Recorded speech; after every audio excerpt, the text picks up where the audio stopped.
또 하나의 시간이 있어요. 무슨 시간이요? 혼란스럽게 시간은 카이로스가 있어요. 하나님이 정한 때. 하나님이 정하신 때가 있어요. 언제인지 몰라요. 언제인지 모르니까 뭐 해야 돼요? 기다리면 돼요. 이것에 대해서 그림 언어로 대표적으로 얘기한 게 뭐예요? 그 열처녀 비유야. 성경을 그냥 열심히 읽는데 뭔지 모르는 거예요. 열처녀들은, 혼인잔치에 청혼을 받았던 열처녀들은 어떻게 생각한 거예요? 크로노스의 시간으로 생각하는 거예요. 이맘쯤 되면 올 거야. 연속적인 시간의 선상에서 이때쯤 되면 신랑은 와야만 해. 에? 그러니까 요 정도 기름 있으면 될 거야. 자기 생각이 앞선 거예요. 그게 교만이에요. 어떤 분들은 뭐 5명은 졸고 5명은 뭐 앉아서, 성경 보세요. 다 잤어요. 무슨 근데 신랑은 그 이야기의 끝이 뭐예요? 언제 올지 몰라요. 그건 연속적인 선상에 있는 게 아니에요. 언제 와요? 아니요. 무슨 하나님이야, 신랑이. 신랑 마음이지. 이 사람들 진짜 너무 여기 전도사님들이에요, 다? 신랑은 언제 와요? 신랑 마음이에요. 저는 그렇게 살아요. 뭐 방 좀 치워? 나 안 치워요. 언제 치워요? 때가 되면. 그럼 맨날 그래요. 그때가 언제냐? 나만 알아, 나만. 때가 되면. 우리 이걸 이해를 못하는 거예요. 그래서 그냥 연속적인 시간 속에 사는 사람은 계속 바빠. 이거 하고 나면 저거 해야 되고, 저거 끝나면 이거 해야 되고, 그러다 보면 이제 관 속에 들어가는 거야. 바쁘다가 그냥 관 속에 들어가는 거야. 그런데 하나님의 때를 따라 사는 사람은 바쁠 게 없어요. 기다리면 돼요. 뭐가 있을 때까지? 사인이 있을 때까지. 그냥 푹 자면 돼. 신랑이다 그러면 어떻게 하면 돼? 일어나면 돼. 그걸 깨어있을 필요가 없는 거야, 사실. 응? 언제 올지는 누가 결정해요? 신랑이 결정하는 거지 내가 결정하는 게 아니에요. 신랑이 오는 시간을 왜 내가 예측해서 결정하냐고. 그게 얼마나 교만이냐고. 우리가 그런 거잖아요. 내가 예측해서 내가 결정하고 내가 다 정해놓고, 그리고 막 엄청 겸손한 척 하잖아요. 성경에 모든 답이 다 있어요. 신랑은 언제 온다고요? 신랑 오고 싶을 때요. 하나님은 언제 응답하세요? 거의 그거 또 언제 또 속는 거야. 또 속아. 가장 좋을 때.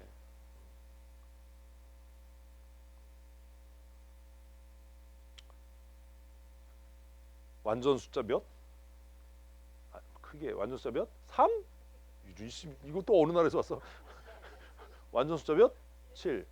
몇? 7? 몇? 신데렐라의 난쟁이 몇 명? 신데렐라의 난쟁이가 안 나와요. 무슨 10명이야 또. 그러니까 이게 똑같은 거야. 이게 바보들이라니까. 이게 하나님은 언제 응답해요? 가장 좋은 때. 또 하나님의 때 이러지 말고. 아이고 또 10명이래. 무슨 난쟁이가 무슨 10명 나오는 난쟁이가 어디 있어? 7난쟁이지. 셋은 어디서 왔어 또? 옆집 아저씨야? 이상한 동화책 읽었나 봐. 또 안 속으려고 자기 딸에 머리 엄청 굴린 거야. 칠칠하니까 뭐 그거가 있을까 하니까 이제 10명 했는데, 미안해요. 그 동화에는 난쟁이가 안 나와요. 어느 동화에 나오지? 이렇게 궁금한 사람들이 있어. 나중에 알려줘요. 하나님은 언제 응답하세요? 가장 좋은 때. 신랑은 언제 와? 신랑 마음. 우리는 그냥 기다려야 되는 거예요. 우리 그게 안 돼. 내가 판단해. 내가 평가해. 내가 결정해. 그래서 내가 다 해놓고 나서 그 다음에 하나님 왜 그때 그렇게 안 하셨어요? 5 처녀가 원망하는 건 뭐예요? 왜 기름 떨어지기 전에 안 왔냐? 신랑은 뭐라 그래요? 내 마음이야. 내 마음이야. 내 마음이지. 너는 기름을 준비했어야지. 그때가 언젠지 모르니까. 그 이야기의 결과는 그거예요. 시간이 2가지가 있어요. 우리는 그냥 어떻게 살아요? 크로노스의 시간을 살아요. 연대기적인 시간을 살아요. 올해 58세 내년에 이것도 어려워? 59세 그 후년에 60세 우리 이렇게 살아요. 그런데 60세가 55세보다 젊다라고는 얘기 못해요. 왜냐하면 하나님의 때에 의하면 쓰여지는 60대는 버려지는 50대보다 젊은 거예요. 뭔 얘기인지 아세요? 가나안에 못 들어가고 광야에서 수두룩빽빽하게 죽은 사람, 그러나 나이 80에도 청년이었던 사람이 있어요. 누구요? 여호수아와 갈렙이요. 이 사람들은 카이로스의 시간을 살았던 사람들이에요. 성경이 우리에게 그걸 얘기하는 거예요. 그래서 갈렙이 그러는 거예요. 내가 가나안을 정탐할 때 나이가 80 같은 소리 하고 있네. 40이 아우 좀 진짜 이따 족발사 40이었다. 40년이 지나서 지금 나이가 80이지만 내 힘이 청년들에 비해서 조금도 부족함이 없다. 그러니 이 산지를 그건 또 알아. 내게 주십시오. 그런 거 읽으면 막 심장이 벌렁거리지 않으세요? 그러니 나이 80의 갈렙은 어떤 시간을 사는 거예요? 카이로스의 시간을 사는 거예요. 육체는 80이지만 아직도 청년이야. 그래서 산지를 점령하는 거예요. 산지에는 거대한 사람들이 있고 아주 그냥 위대한 무기를 갖고 있는 사람들이 살았어요. 왜? 비옥하니까. 근데 80 먹은 노인이 산지를 달라는 거야. 근데 그 노인이 뭐라고 얘기해요? 나는 아직 청년이라는 거예요. 80인데. 숫자가 중요한 게 아니에요. 하나님의 때를 사느냐 하나님의 때를 살지 못하느냐가 중요한 거예요. 나이가 무슨 의미가 있어요? 한참 일할 40대 50대인데도 빌빌거리고 하나님 앞에 쓰여지지 못한다면 살아있어도 죽은 거잖아요. 60이 되고 70이 되고 80이 됐는데도 바울 사도처럼 나는 푯대를 향해 달려간다 그러면 청년이잖아요. 아멘. 무슨 신앙이요? 청년 신앙이요. 청년 신앙이요. 제가 젊은 목사 후보생들한테 그러거든요. 20대 30대 애들한테 20대 목사 후보생들한테 야 이 새끼들아 내가 보면 니네가 더 늙은이 같아. 내가 청년 같고. 나이가 뭐가 중요합니까? 목사님 그 나이에 무슨 바이크 타냐고. 나이가 뭐가 중요합니까? 내가 어떤 마음으로 사느냐가 중요한 거지. 하나님이 쓰시겠다라고 하면 나는 어떻게 청년으로 살겠다. 그게 청년 신앙이다. 청년의 믿음이다. 언제까지 나이 타령할 거냐. 갈렙 얼마나 멋있어요. 내 나이가 비록 80이지만 내가 가나안을 정탐했던 40대와 비교해서 하나도 달라진 게 없다. 뭐가 안 달라졌어요? 하나님의 약속이요. 그 땅을 주겠다라고 했던 하나님의 약속이요. 그러니 갈렙이 얼마나 대단한 사람이에요. 그는 크로노스의 인생을 살면서도 카이로스의 때를 살았던 사람이에요. 이렇게 막 크로노스 카이로스 하니까 되게 막 있어 보이잖아. 별거 아니야. 근데 이게 기다리면 그렇게 되는 거예요. 그 산지를 얻기까지 40년을 기다린 거예요. 설치지 않고. 그리고 그때가 됐을 때 갈렙은 내가 나가서 그 산을 점령하겠다. 내가 이제 80에 뭐래. 그게 아니고 내 나이 80인데 이제 하나님이 뭐 산지를 나에게 주시면 내가 어떻게 점령해. 이게 아니라 하나님이 지금 주시는 이때가 가장 좋은 때다. 내가 청년이다. 내가 청년의 신앙을 갖고 있다. 청년의 믿음을 갖고 있다. 그런 이 산지를 내게 주십시오. 하나님이 약속한 겁니다. 그러니까 여호수아가 축복하고 그 산지를 갈렙에게 주거든요. 얼마나 멋있어요. 여호수아. 얼마나 멋있어요. 갈렙. 나이 80에 칼을 들고 앞장서서 산지를 점령하는. 젊은이들도 거인족이 두렵고 신무기가 두려워서 안악자손을 쫓아내지 못할 때 얼마나 멋있어요. 이게 얼마나 대단한 겁니까? 하나님의 때를 기다린다는 게. 여러분 다 우리 그렇게 살아요. 한 살 한 살 더 먹어갈 거예요. 그죠? 제가 어제 저녁에 정찬일 집사님하고 쟁반짜장 먹으면서 왜 생일잔치 안 했냐고 깜짝 놀라시더라고요. 60이잖아 60. 뭐? 아니 나 개인적으로 이 사람 웃기는 사람이네. 아니 60이 됐으면 나한테 선물을 해야지. 바이크 동아리 회식을 해야지. 언제 생일 하실 거예요? 놀래가지고. 60이 됐거나 80이 됐거나가 중요한 게, 내년 되면 저도 이제 58세가 59세가 되는 거야. 징그럽게 나이만 처먹었어. 그게 무슨 의미가 있냐? 그렇게 그냥 내가 세지 않아도 나이는 한 살 한 살 더해가지만 하나님이 나를 쓰시기를 원하는 때가 있다면 그때가 가장 귀하게 쓰여질 때인 줄로 믿으십시오. 그게 찬스인 거예요.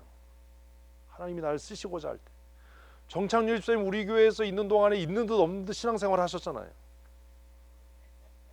왜 웃어? 부인이 웃으면 어떡해? 응? 교회 나오는지 안 나오는지 몰랐잖아요. 근데 하나님의 때가 되니까 우리 교회에서 제일 필요한 사람이 됐잖아요. 아무도 아멘을 안 해. 야, 부인이라도 아멘을 크게 끝났어 인간아. 타이밍이 중요하다. 인생은 타이밍이라니까. 지금 제일 주가가 상승하고 있잖아요. 응? 아마 정창렬 집사님이 신앙생활 하는 중에 담임 목사가 이렇게 맨날 이름을 불러가면서 기도하는 때가 언제 있었겠어요? 응? 지금 이 황금기지 인생에 다 하나님이 쓰시는 때가 있는 거예요. 정창렬 집사님이 살아가면서 내가 장립 집사 돼야지, 내가 우리 교회 져야지, 이런 생각을 하셨는지 안 하셨는지 모르지만 하나님께서 하나님의 때가 되니까 제일 유능하게 쓰시잖아요. 최고로 들어서 쓰시잖아요. 저는 아무것도 아니잖아요.